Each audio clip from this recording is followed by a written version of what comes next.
You love the Bible, correct? It's the Word of God. Exactly. Okay, perfect. Perfect. Yes, exactly.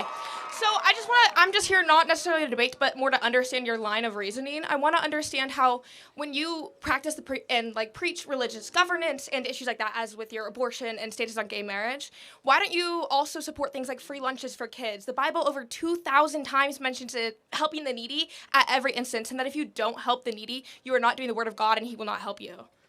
Yeah, great. Did I mention the Bible once in my abortion argument earlier? Okay, I don't know. I'm just No, thinking. you didn't. I just want to be clear, though. But I'm just thinking of what I've heard before. Sorry. No, but about that. I do believe it's the Word of God. Of course, we should help the needy. Can you show me a specific verse where it says, make sure you pay a bunch of money to the government in taxes to help the needy? I would say specifically that I think as Christians, it should be the number one priority to find a system that works to make sure that every single person is fed. And I think it truly, if we're looking at the Word of God, you have to look at the fact that you should go through every cost yourself. As the Bible specifically says, I can pull up a verse on my phone right now that says specifically in the Bible that you should feed the needy at the cost to yourself. You should help those in needy at cost to yourself. If it's a couple pennies out of my tax dollars to feed those don't have food, I think that's a Christian obligation of the government to fulfill. But no, that again, it's never biblically obligated to use the state to do that. Okay, the but church then should do that. Okay, perfect. And that's so I personally give a fair amount of my tithes and my donations to local churches to help do these things, and I hope everybody else does that as well.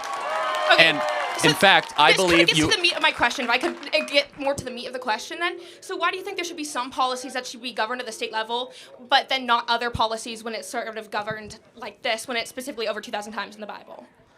Right. So we go back to the Constitution because that's our core governance. So if it's in the Constitution, it should be there, such as border security, national security, printing of money, the Treasury, enforcing of interstate commerce, Department of Justice, those tariffs, collecting of duties.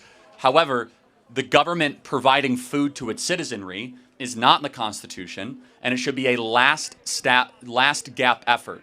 And I suppose the question is, I don't know if you're a Christian or not, and if you are, wouldn't you say it's better for churches to feed people than the government to feed people? Yeah, okay, so I am a Christian, and I do think that by any means necessary, the number one priority of every single citizen in society under Christian values, as you like to preach, should be to help their fellow man.